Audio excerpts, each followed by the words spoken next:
السلام علیکم۔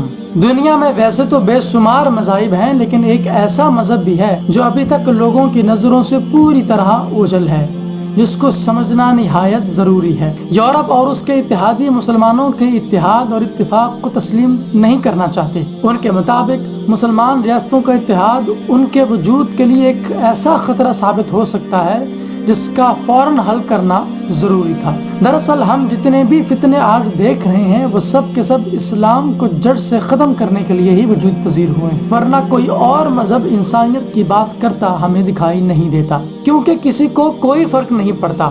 اگر برما میں انسانیت کا خون رس رہا ہے تو فرق صرف مسلمانوں کو پڑتا ہے، اگر کوئی بھوکا ہے تو فرق صرف مسلمانوں کو پڑتا ہے، اور اگر کسی کی عصمت دری ہوتی ہے تو فرق صرف مسلمانوں کو پڑتا ہے، کیونکہ ہمارا مذہب ہمارے اندر انسانیت کو ہر روز بیدار کرتا ہے۔ یہی تو ایک خوبی ہے اسلام کی، جو اس کو دیگر مذاہب میں ممتاز کرتی ہے۔ دوسروں کو اس بات سے کوئی غرض نہیں کہ دنیا میں چاہے لوگوں کی عزتیں لٹتی رہیں، لیکن اسلام نے جو اخلاقی قدروں کو بطور مذہبی روایت جاری کر دیا، شاید یہی وجہ ہے کہ اسلام کا وجود عالمی طاقتوں کے راہوں میں ایک پہاڑ ثابت ہو رہا ہے۔ جب کوئی مذہب اتنی تیزی کے ساتھ ترقی کر رہا ہو کہ ہر مذہب کے لوگ اس میں جوک در جوک آ رہے ہوں اور اس کی افاقیت تسلیم کی جا چکی ہو، تو اس کا دشمنوں کے لیے خطرہ بننا تو ایک واضح بات ہے۔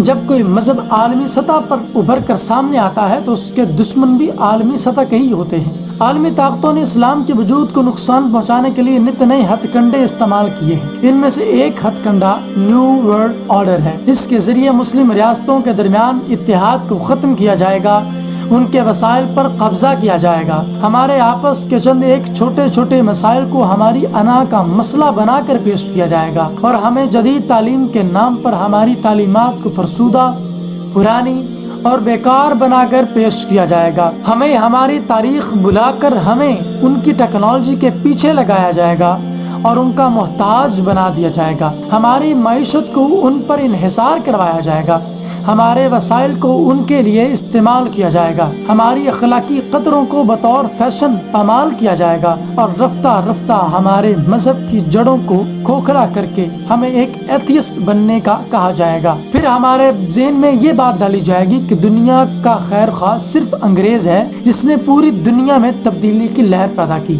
ناظرین کرام، اس بات میں کوئی شک نہیں کہ یورپ اور امریکہ کا اپنی اکانومی اور اپنی ٹیکنالوجی پر پورا زور ہے، اور وہ جب چاہیں اس کے ذریعے کسی بھی قوت کو اپنے سامنے جھکنے پر مجبور کر سکتے ہیں۔ ہم اس دور میں جی رہے ہیں کہ جس میں دنیا کو ایک نیا ذہن دیا جا رہا ہے، اور اس نئے ذہن کو تیار کرنے کے لیے ہتھیار بھی ہر طرح کے استعمال کیے جا رہے ہیں، جیسا کہ ٹیکنالوجی، اکانومی، ذہن سازی کے لیے فلمیں، لوگوں کے ذہنوں میں بات کو راسخ کرنے کے لیے میڈیا، اور سب سے بڑھ کر لوگوں کو ان کا مطیع اور فرما بردار بنانے کے لیے ان کے وسائل پر قبضہ۔ ہم لوگ وہ تھے کہ جو جنگ کے میدانوں میں تلواریں ٹوٹنے پر بھی ایک نئے جوش کے ساتھ مقابلہ کرتے تھے، بلکہ اقبال کے مطابق بغیر شمشیر کے مسلمان زیادہ اچھا لڑتا ہے۔ آج صرف مغربی معاشرہ پوری دنیا کے معاشروں پر اثر انداز ہو رہا ہے، یعنی میڈیا کے ذریعے لوگوں کو یہ بتایا جاتا ہے کہ شادی کب ہونی چاہیے، بچے کتنے ہونے چاہیے، ضابطۂ اخلاق کیا کیا ہیں۔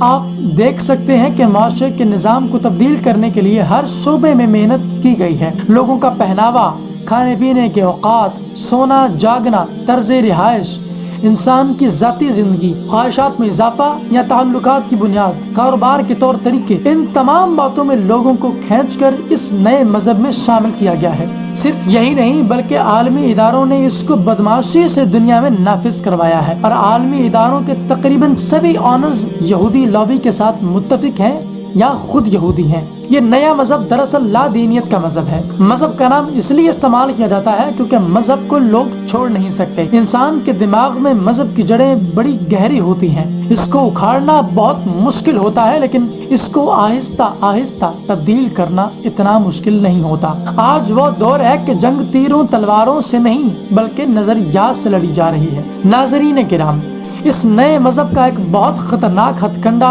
ایتھزم ہے، جس میں نوجوان نسل کو اسلام کے خلاف بھڑکایا جاتا ہے، اور یہ بتایا جاتا ہے کہ خدا جیسی کوئی چیز اس کائنات میں پائی ہی نہیں جاتی، کیونکہ اگر وہ ہوتا تو فلاں کام ایسا نہ ہوتا۔ اور چند ایک ایسے لوگ بھی اس تحریک نے پیدا کیے ہیں جو بظاہر تو مسلمان ہیں لیکن اسلام سے بالکل متصادم نظریہ رکھتے ہیں۔ ہم ایسی بے شمار مثالیں دے سکتے ہیں جیسا کہ ارشاد منجی اور سیم ہارس وغیرہ۔ اسلام کے پرچار کی بجائے اس کی جڑوں کو اکھاڑنے کی حمایت کرتے ہیں۔ ایتھزم کے حامی لوگ صرف خدا پر ہی نہیں بلکہ مذہب اسلام کی ہر ایک قدر اور ہر ایک بات پر اعتراض کرتے ہیں، جیسا کہ کئی کتابیں بھی چھپ چکی ہیں کہ قرآن پاک میں 20 غلطیاں، قرآن پاک میں غلط بیانی وغیرہ معاذ اللہ۔ پھر بالکل اسی کے ساتھ حضور نبی رحمت صلی اللہ علیہ وسلم کی ذات اقدس کے بارے میں نہایت غیر اخلاقی گفتگو کرنا بھی اس تحریک کے بنیادی مقاصد میں سے ایک ہے، کیونکہ جب تک مسلمانوں کے ذہن میں ان کے مذہب کی جڑیں پوری طرح راسخ ہیں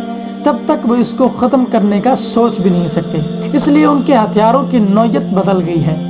اس نئے مذہب کے بارے میں ایک انگریز مفکر ڈاکٹر جان کولمن نے بہت بہترین کتاب لکھی ہے جس میں انہوں نے نیو ورلڈ آرڈر کی حقیقت کو کھول کر بیان کیا ہے۔ اس کتاب میں انہوں نے بتایا ہے کہ نیو ورلڈ آرڈر کے تمام مقاصد میں یہ بات شامل ہے کہ خواتین کو آزادی نسواں کی تحریکوں کے لیے ذلیل کیا جائے گا، جنسی آزادی لازم ہوگی، خواتین کا 20 سال کی عمر تک ایک مرتبہ جنسی عمل سے گزرنا لازمی ہوگا ورنہ اس کو سزا دی جائے گی، جنسی اختلاط پر مبنی لٹریچر اور فلموں کو فروغ دیا جائے گا اور ہر سینما کے لیے لازم ہوگا کہ وہ یہ جنسی فلمیں دکھائے جن میں ہم جنس پرستی پر مبنی فلمیں شامل ہوں گی۔ ذہنی قوت کو سلب کرنے والی ادویات کا استعمال بھی وسیع تر پیمانے پر کیا جائے گا۔ ذہن پر قابو پانے والی یہ ادویات کھانوں یا پانی کی سپلائی میں لوگوں کی مرضی یا علم کے بغیر دی جا سکیں گی۔